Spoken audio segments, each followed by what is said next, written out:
My dad betrayed my mom, and my best friend turned into my abuser. 2 stories of breaking free. What if the 2 people you trusted most, a parent and a best friend, both shattered that trust in ways you could never forgive?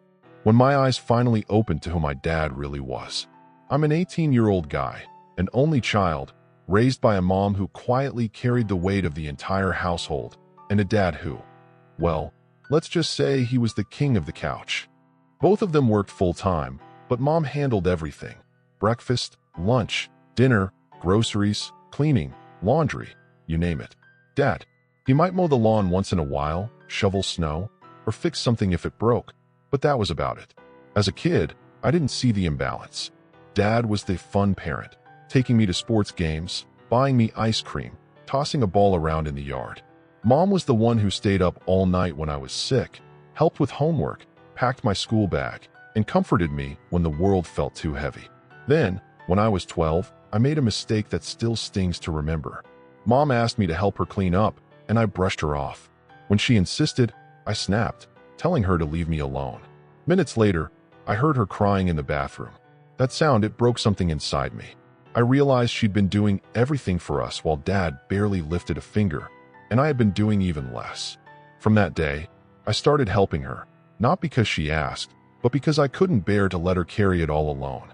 Grocery runs, cooking, cleaning, we became a team. It was our little alliance against the chaos that was my dad, the divorce, and the new family. When I was 15, Mom discovered Dad had been cheating on her for over a year. That night was hell. Yelling, tears, the sound of the door slamming as he left to move in with the other woman, who I'll call Hannah. He came back a few days later only to grab his stuff. Mom fell apart. I helped her eat, got her into the shower, held her when she couldn't sleep. If I'd been angry at my father before, that anger had now crystallized into full-on hatred. A couple months later, Dad started pushing for me to live with him half the time. I refused, but Mom, being the gentle soul she is, said I shouldn't cut him out completely. So I started visiting every other weekend. That's when I met Hannah and her daughter from a previous marriage. They tried to be nice, but I kept my distance. Less than a year after the divorce was finalized, Hannah got pregnant. Soon, they had another baby girl. Dad and Hannah kept pushing me to be a big brother. I couldn't have cared less. The explosion. As time went on, I stopped staying overnight at my dad's. Sometimes I'd just swing by for a short visit. He hated it, blaming my mom for poisoning me against him. On one visit, Hannah decided to lecture me about being selfish and hurting the girl's feelings. I was already on my way out when Dad physically blocked the door, saying I needed to grow up and let the past go. That's when I snapped. I told him I hadn't loved him in years, that he'd been a lazy, selfish man-child who thought providing a paycheck and a few fun outings made him a good father, that he was never there when I was sick, stressed, or just needed to talk. Then I turned to Hannah and told her she was nothing to me, had no authority over me, and that while I wished nothing bad on her kids, I would never be their brother. And I finished with this. My father died to me years ago. The man standing here now? Just a stranger. The aftermath. I shoved past him and walked out, my chest pounding, my hands shaking. By the time I got home, I was on the verge of tears. I told Mom everything, every ugly word I'd said. She hugged me and said she understood why I felt that way, but she wished I hadn't been so aggressive for my own sake. That's my mom. Even after everything, she's never spoken badly about him. Even when I cursed his name, she'd just say it wasn't worth the energy. A few days passed in silence. Then my phone blew up with messages from Hannah, accusing me of being a horrible son, telling me my dad hadn't stopped crying since our fight. I didn't respond. But then strangers, relatives from Hannah's side, people I'd met maybe once, started messaging me too. They told me everyone makes mistakes, that I needed to forgive him, that I was cruel. Their words didn't change my mind, but they did make me doubt myself for a moment. Maybe I should have just walked away without saying anything. Maybe. The message. It didn't take long for me to make a decision. I'd already gotten hundreds of NTA comments online, people telling me I was right, that I had every reason to be angry. So I sat down and wrote my dad a message. It took me over an hour, and my mom even read it to make sure it said exactly what I wanted. Here's the condensed version. I know what I said was harsh, but I'm not apologizing. You showed me exactly what a partner shouldn't be. Mom worked the same hours as you, but you always felt entitled to rest while she picked up after everyone. A 12-year-old did more housework than his father. Let that sink in. Sure, you took me to games, and I appreciated that, but that's not all there is to being a dad. You never really talked to me, never knew me, never showed up when I needed you. And then you cheated, destroying the woman who held our family together. Hannah has no authority over me, and I have no respect for her. Stop telling your daughters I'm their brother. It's a lie, and it's cruel to them. If the harassment from her family doesn't stop, I'm blocking all of you. Don't think this means I forgive you. I'm not visiting anytime soon, and if I ever do, it'll be on my terms. Go to therapy, tear yourself down, and rebuild into someone worth respecting, because right now, you're not. I sent it. 3 hours later, he replied with just 2 words. I understand.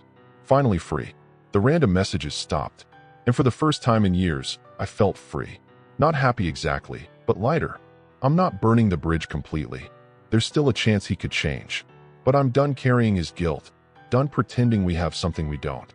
Mom once told me, you can't control who people are, only how much access you give them to your life. I'm taking that advice to heart. When a best friend turns into a bully, I used to think my friendship with Bob was rock solid.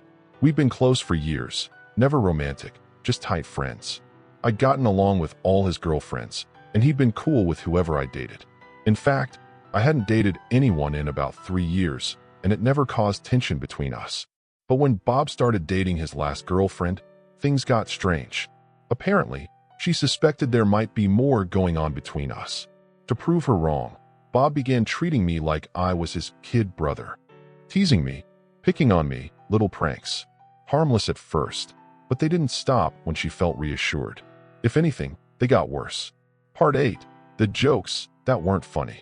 At first, it was childish stuff, shoving his hands in my face, flicking my ear, things like that. Then he started grabbing my fingers and bending them backward until I screamed. I told him it hurt. He laughed. One night, after a few drinks, he held my fingers back so long I was almost in tears. I thought he'd actually broken something. Another time, he shoved his hand into my face so hard he hit my nose. And the worst part? He only did this to me. Never to his other female friends, and certainly not to any guys, especially the ones who could fight back. It was like I was his personal punching bag. The night that changed everything. New Year's Eve. I'd had too much to drink and told Bob I wasn't feeling well, that I wanted to go home. He was my ride. Instead of showing concern, he reared back and punched me in the stomach, laughing because he thought I might throw up. When we left, I walked ahead of him. He came up behind me, grabbed my arms, and squeezed my ribs so hard they ached for 2 days. I brushed it off at the time, but the next morning, telling a friend about it, I saw the look on their face. Concern, not laughter. That's when I realized this wasn't normal. This wasn't friendship.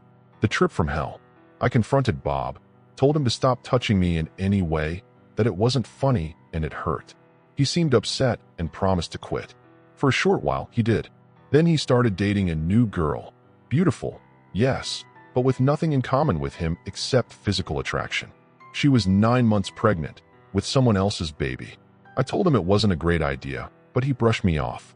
That summer, we went on a road trip to help some friends move. I rode with my friend Kelly, while her husband drove the moving truck with Bob. Kelly and I got lost in the city, trying to use GPS. Bob kept calling, over and over, nearly 30 times. I told him to stop so we could follow directions. Instead, he thought it was hilarious to keep interrupting the GPS.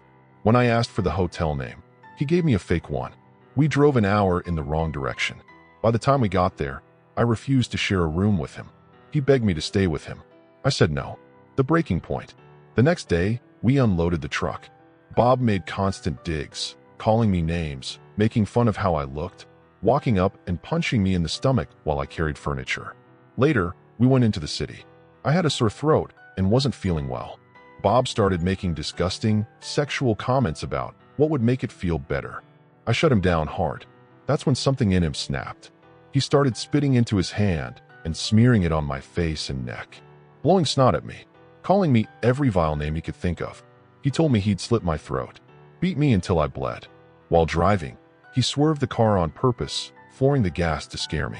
We stopped at a fast food place, and he got out. yelling so aggressively that people came outside to watch.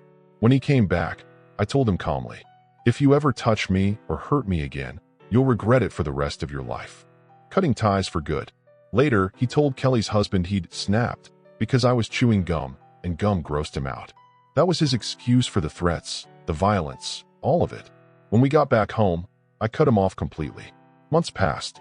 Then he texted, apologizing for being a jerk in Texas, conveniently leaving out everything he'd actually done. He still doesn't understand why he's out of my life.